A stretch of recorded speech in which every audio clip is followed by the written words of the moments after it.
Welcome to the Bookshop at the End of the Internet.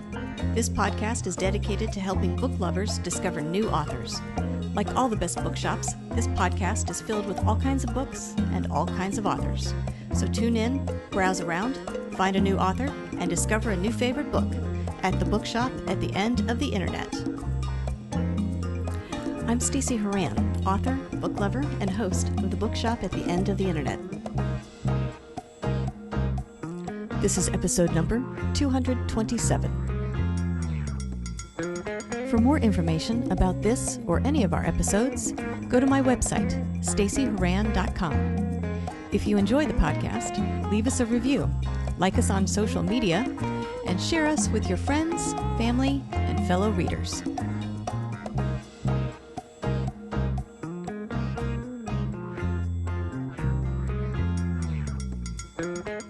In today's episode of the Bookshop at the End of the Internet, I'm chatting with author Matt Scott about his political thriller series, Surviving the Lion's Den. All three books in this trilogy, the first, Surviving the Lion's Den, the second, The Iranian Deception, and the third, The Ayatollah Takedown, are available now. The series opens with a race against time. Can the main characters make it safely out of Iran in the midst of a political coup to overthrow Iran's supreme leader? A coup orchestrated by the U.S. government. Inspired by Dan Brown's The Da Vinci Code, Matt set about to write a series that would explore what it looks like to be inside Iran during a regime change. The books feature CIA operatives, Iranian insiders, international intrigue, geopolitical conflicts, and plenty of fast-paced tension. In this episode, I'll chat with Matt about his writing journey, how he ended up with almost an entirely different book between his first and second rounds of edits, and how a conversation with best-selling author David Baldacci led to this series being written, as well as a few other things. Coming up.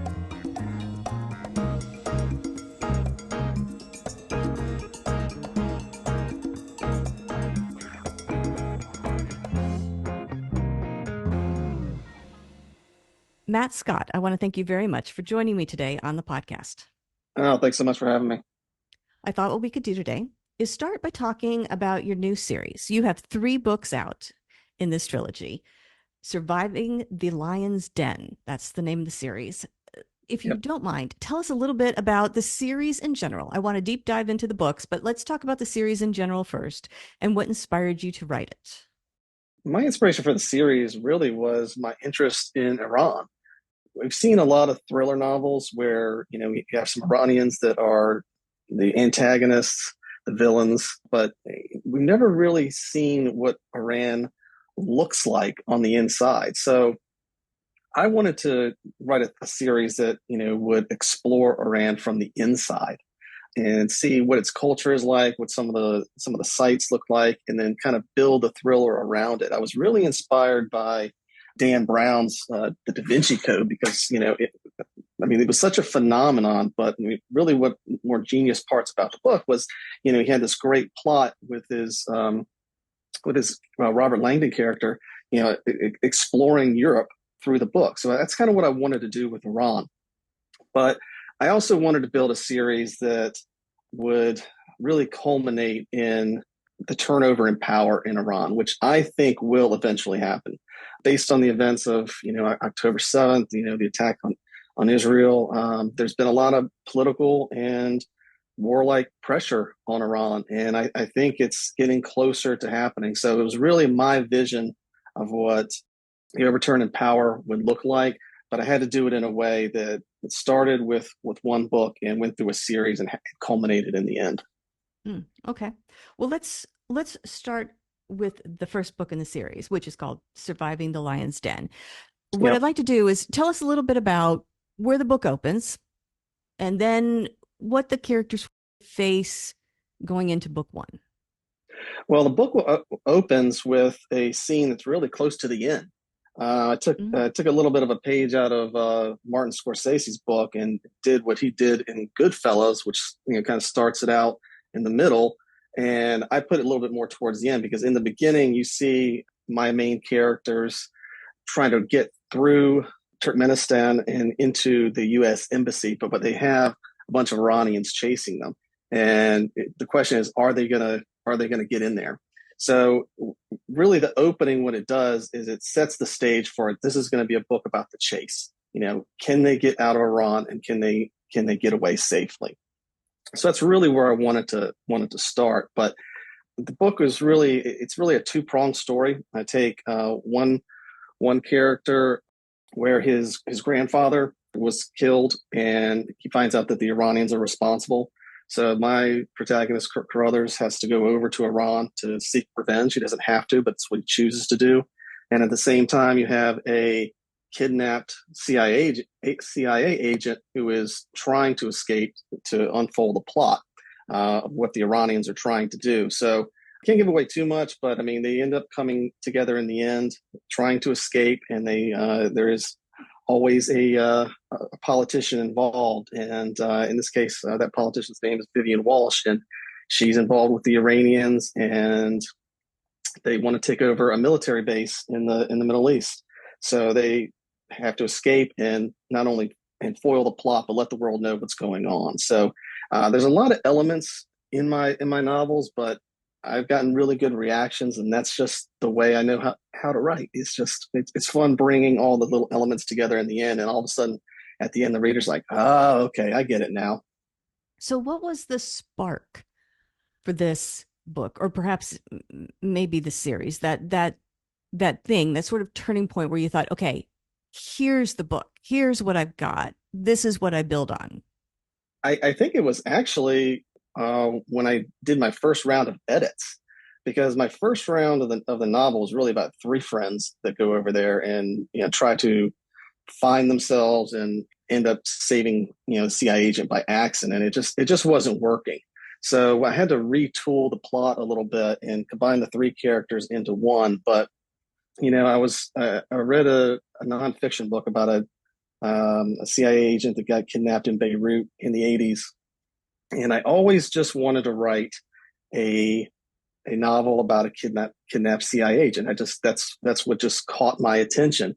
But it's one of those things that's also been done before. So I had to find a way to bring the two characters together and let them escape as one. So I think when you get to the scene where they see each other in prison, I really felt like that was a spark, and that just let everything just unfold naturally. And it was a very, very organic process from then on, because I was able to write 1,500, 2,000 words a day and just knock it out because I knew what I had. Mm. So was this a novel that you had plotted from the start, or that original novel that you worked with? Was that something you had plotted and written to an outline, or did you pants that novel and then, like as you said, retool it after that? I'm kind of a hybrid. Mm. I'll do a light outline, and it'll say chapter 5, Susan goes to see the prisoner in jail, and that's all it says. And then Mm-hmm. I know what needs to follow after that, because I feel like I have to leave myself. The creative process has to take over from that. I'm not like Kyle Mills, who can write an outline that has just about every paragraph written. It doesn't work for me like that. So even when I did the first draft of the novel, I had it, on an Excel spreadsheet, chapters 1 through 60, and just, what basically happens, one-liners happens in each chapter. Mm-hmm. And then when I decided to retool it, it made it easy to say, okay, this is too much. I can take this out. I can take this out. I can move this chapter up here. It worked actually really well, because as disappointing as it was to throw away things that I had written, in the end, if something's not working, if it's not helping the novel move along, then it's not worth having. So I just was never afraid to delete something and string it all together so that it flows well. Mm. Now, did you follow that same process with books 2 and 3? I General did. outline and then sort of pants from there? Yeah, I did. The only difference between books 2 and 3 is that the edits were much, much smaller. I knew what by the end of book 1, and I went into book 2, the Iranian Deception, I knew what I had. So I did change it up a little bit here and there, but not in the big bulks or big pieces the way I did the first time around. And every writer has their own process. So this is just what works for me. Right, right. Well, it sounds like you almost wrote an entirely different book between the first edit and the second. Yeah, it was my. It's funny. My editor that I hired said the same thing because I think when we got to like page 150 in first round, she's like, "This is starting to feel like a different book," and I kind of okay, I got the point. And when she got the edit back, and she was really blown away. She's like, "This is almost a totally different book," and Mm, that was good to hear because it meant that the editing process worked. right. I wasn't afraid to lose that first novel, and it goes back to something Brad Thor says: don't be afraid to vomit it out, for lack of a better word. I mean, that was the word that he used, but Mm, first round is just for getting it out, and then the real work starts after your first round. yeah. Do you enjoy the editing process? Is that a part of the overall process that you like being in during that time, or are you more, I prefer the first draft? Editing doesn't bother me, but I Mm. do edit along the way, which Ah, which yeah, makes it a little bit easier because yeah. one of the things that I'll do is when I write the next chapter, I don't write. I never stop in the middle of the chapter. I just can't do it. The chapter has to be complete. So when I write, like when I wrote today, the first thing I did is I went back and reread what I wrote the day before, and I Hmm. edited as I went along. And if it didn't work or need to change words, it helps. So when I get to the end of the novel and it comes time to edit the whole thing, it makes it a little bit easier. But to me, by the time you get to the editing process, it's about tying up loose ends and making sure that everything flows well. So it doesn't bother me too much. I mean, I would much prefer just writing, but in the end, Right. you have to, if it's not edited correctly and it doesn't flow, then it doesn't work. So the editing part is really one of the most important pieces of the process. Right. And it sounds like you write in largely a linear manner, start at the beginning I and do. tackle the story rather than cobbling together, Frankensteining it, as you might Yeah, say. no, yeah, no, I don't do that. The worst thing that'll happen is if I'm looking at my outline and I see that, I haven't had a character that needs to be in the story. I haven't had him in there for 7 or 8 chapters or whatever it is. I'll take a hard look at it and say, well, what else can I include so that the readers don't either forget about this character or it makes it more plausible when he comes back for the chapter that I'm going to be writing about him. So yeah, I can't Frankenstein it. That would drive me crazy. I don't know how I don't know how some writers do it. I know like, that's how Kyle Mills does it, and it would drive me crazy. I don't know how they do that. Yeah. Well, let's talk about the characters. Let's talk about kind of your main characters. What should we know about them? Well, there's a couple things. When I did Surviving the Lion's Den, my main character, Kirk Carruthers, was an everyday guy. He is of Iranian descent. He was born in America, but he's part Iranian. But the most important thing about him is that you see everything through his eyes. You see Iran through his eyes. So he's seeing these things for the first time. So are the readers. So that part was important to me, and it is a very personal story for him because he's going over there to get revenge for his grandfather. Now, one of the things that I did in the first book is I introduced a secondary CIA operative named Ben Thrasher. And when I finished book one, I kind of closed the book a little bit on Kirk Carruthers just because, I mean, he's in the other two books, but he's not the main character because I felt like his story was pretty much finished. Like I said, he wanted to go over there to find out about his lineage. But the Ben Thrasher character, I introduced him in book one, but he is my protagonist in books 2 and 3.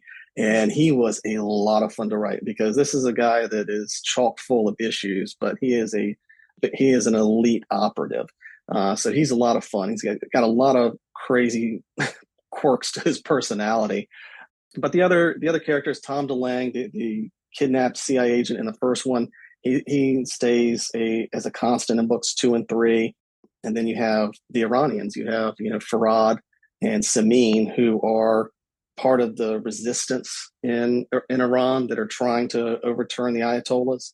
And then you have obviously the villains, the generals in the Iranian Revolutionary Guard. So it was important for me to make the generals in the Revolutionary Guard as evil as humanly possible. And I'm proud to say that I learned that character development reading Vince Flynn novels. For anybody who's out there, if you have not read Vince Flynn, you love spy novels, I hate to give another author a plug, but you're missing out. But that's how I learned. It really is. So it's just, when you take a look at, the ensemble of characters, it's a very personality driven series, I think. I mean, the plot is important, but I'm one of those people who learned about the spy genre. I did not have any military or CIA experience, so I had to do a lot of research. So I can't attest to personal experiences or things that I went through. So I had to rely on my strength, which was the characters. And I think the feedback that I've been given is that the ensemble of characters is really good. They all interact very well. They all have chemistry, and the ones that don't have chemistry rightly don't have chemistry. They're supposed to bristle, and it works well. It sounds like there's sort of a checks and balances system that you employ. It's a thriller, right? So the plot has to move, the pacing has to be fast, et cetera, et cetera. Mm-hmm. But it sounds like you spend an awful lot of time also on the character's sort of personal growth and development and story arc, apart from the thriller portion, the mystery, the that sort of aspect to it. No, absolutely. Is that a chapter by chapter, paragraph by paragraph kind of check in, or is it sort of more just like a gut reaction as you're writing? I would say it's the latter, a gut reaction. I mean, it's development. You can't have, the characters can't be the same from book to book. There has to be some development. How do they change? But it also has to coincide with the story arc. If I'm looking to take down the Ayatollah regime, then their thinking has to change from book 1 to book 3. But it's definitely a gut reaction. I wish I could tell you there's a recipe to it, but this is one of those cases where I just go with what I feel and what I see the characters doing. It sometimes it just seems right to explore their past and their personality a little bit more. Other times you're just moving the action along. But it is important because the characters are what connect to the readers. That's why guys like Michael Connelly, they write the Bosch novels for their entire career, because those writers connect with those characters. Well, let's talk about the other 2 books a bit. I know you can't give us any spoilers, but can you kind of give us a hint as to what we might find in book 2, The Iranian Deception, and then book 3, The Ayatollah Takedown? Yeah, book 2, the Iranian Deception, it starts out with the Ayatollah, who was unnamed in book 1, has died, and his successor has come in. So you open up with this great celebration of the new Ayatollah. It turns out that he's got plans to dominate the Middle East using a connection to the Nazis. So when people see the cover of the first book, they're going to see the Iranian Deception. They also see a Nazi flag in the background. So it's a little bit of a contrast, but it ends up working well. And that's where I let my character, Ben Thrasher, I just kind of unleash him into Iran, and they do what they have to foil the plot. That one is very, very action driven. I had a lot of fun writing it. It's one of the things that happened, or one of the things that I was worried about actually, is falling into a sophomore slump, because you have so long to write your first novel, and then when it comes time to your contract, you have to write a second. It's kind of like, what do I do now? So I just kind of went with the idea that I had, and I just kept the action moving, and it worked very well. But the third one is about regime change. Ben Thrasher he's still stuck in Iran, but one of the generals in the Revolutionary Guard, he wants to overthrow the Ayatollah, and he needs the CIA's help to do it. And there is one scene, I think it's probably call it about halfway into the book, and it's something that was very unexpected that happened. I don't think people would ever see it coming, but it changes the entire story arc of how they go about implementing the regime change that was originally planned. And again, you still have the politicians involved in all 3 novels, but The third one was basically my vision for regime change. I wish that I could say, or I wish that I could have predicted, October 7th and how it happened. And I doubt that my vision of regime change in book three will be exactly what ends up occurring. But it was it was a go for broke type plot line for me, and it's like this is just what I want to do, and this is how I see these characters ending up in a new Iran. One of the things you mentioned earlier was that the book is about CIA agents and Mm-hmm. in an organization that operates largely in secret, let's say, Mm-hmm. for lack of a better word. Now, Yep. you and I were both at BoucherCon, and I believe this is where I heard McHarren say this, but he mentioned that, and I'm paraphrasing, that in writing his Slow Horses books, Mm-hmm. he was able to make a lot of stuff up, even though it's about MI5 and the clandestine Right. services. It's Yeah. not like secret agents are coming out of the woodwork to tell him, no, no, no, you got it wrong. Here's how we really do it. Yeah. So, do you find that writing about the CIA, which Mm-hmm. operates kind of without a lot of public view, Right. allowed you to kind of make stuff up? Or did you really try to keep as close as you can to how you believe it's actually done? Um, a little bit of both. Hmm. I mean, obviously, there's a lot of things that I had to make up in terms of plot, but in terms of tactics, I try to be as close to what I think they do as humanly possible. I mean, I do have a lot of nonfiction books on my bookshelf that were CIA agents who have survived their tenure in the field. Go out and talk about some of the things they did and how they did it. So I tried to be as close to that as humanly possible, because the last thing you want to do is insult the agents in the field with stuff that is obviously they would never do. But at the same time, they're gonna have to take chances. I mean, I think there's in book two, I had my character Ben Thrasher and kill a Pakistani ISI agent, and the CIA agent that I had that read the book afterward, he's like, he would go to jail, if this happened.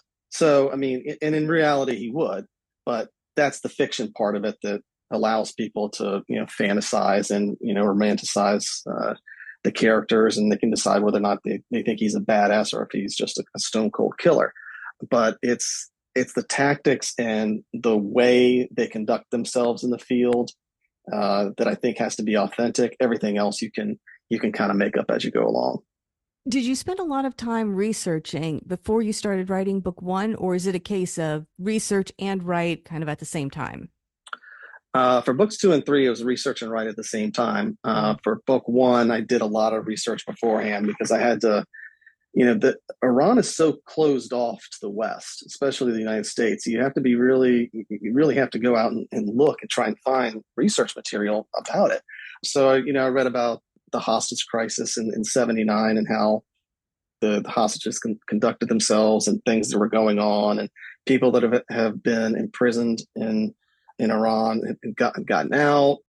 But as technology has developed, one of the things that I've noticed is that as harsh as the Iranian government is on Facebook and Twitter, they are surprisingly lenient on Instagram and YouTube. And with everybody having a dash cam or a camera phone these days, it gave me the ability to kind of go inside and see what these palaces look like, or what do the streets look like? Do they have they have crosswalk signs, or do people just cross the street and kind of play chicken with the cars? And as it turns out, it was the latter. There was a really really good documentary about Iran on, I think it was Amazon Prime, and I wish I could remember the name of it, but it showed a commercial that's on Iranian state TV about the Iranians fighting back against what they call the oppressive American regime. And I was able to take that commercial and find a way to insert it into the novel. So in terms of what things look like, you have to do a lot of research. But as I did books two and three, because I knew the characters and where I wanted to take it, I could do research as I went along. Now, you've got these three books out. I'm curious, is this something you had always wanted to do, to write books or to write thrillers? Or is this something you sort of stumbled upon later in life? Oh, I definitely stumbled on it later in life. Really? And yeah, oh yeah. The truth of the matter is, in high school, college, I mean, I hated reading. I absolutely hated it. Uh, and it was just because, we were forced to read things that I just had no interest in. I mean, Watership Down, The Good Earth, The Invisible Man, the Gulag Archipelago. I just could not get through it. And then when the Da Vinci Code came out, like I said, it was such a phenomenon that I didn't want to be the only one not reading it. So it just kind of happened from there, and then Dan Brown led me to Vince Flynn. Vince Flynn led me to Brad Thor, to Brad Taylor, to Joel Rosenberg. So my love for reading just kind of developed. And what people don't realize is that when you read, for me, thriller novels, but for any genre, you're taking a master class in how these iconic authors, develop their story. So by way of osmosis, I guess, I just kind of started thinking, I think I could do this. And I was at a time in my life, and when I wrote the first one, where I was in a dead end job. I wasn't going anywhere. And I just needed to do something that would hopefully better define my career. And I went to Williamsburg, Virginia, and I met David Baldacci. And at that point, I was 39 and I was getting ready to be 40. So I go up to him. I was like, is 39 too old to write your first novel? And he stops mid signature. I'm not kidding you. I can see the dot in the book where he stopped. And he looks up at me. He says, hell no, the industry could use some good young authors. Now, I didn't know if I should be happier that he was telling me to go forth with my mythic destiny, or if he thought that 40 was still young. But I went straight home and I said, there's no reason for me not to do this, because the worst thing that's going to happen is I end up right where I'm at. And for me, it just ended up being a journey of, I guess this is something that I wanted to have on my tombstone, because I didn't want to live with the regret of not having done it. And, I was never much of a story writer. I've always enjoyed writing. I've always been, good at essays and things like that. But I just took the process organically and decided that this is what I want to do. This is how I'm going to do it. And then we'll figure out the rest later.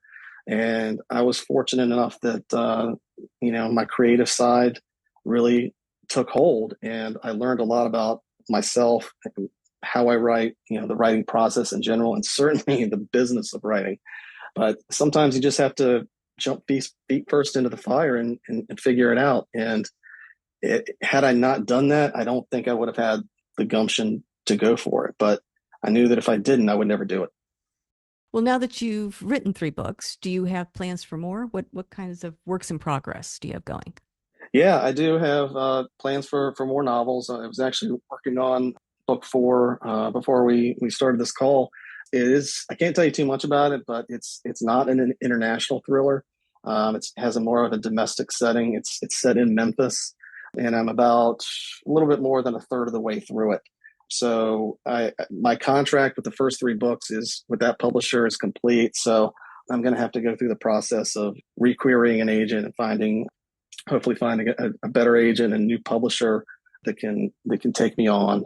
But I have a lot of experience behind me now, and I certainly have a lot better contacts, having met authors through BoucherCon and through social media, because the author community, I've learned, is just so supportive of one another, so supportive. And if you need help, they're there to help you. And that's been one of the great things about this experience. But, story-wise, it's a new story, new book, new character, and hopefully I'll land on my feet, because I'm hoping to finish the first round by, I guess, around February, and then we'll see what happens. Excellent. All right. Well, if people want to learn more about you, the books you've written, the books that will hopefully come out, any other news, that sort of thing, where can they go to find you and that information?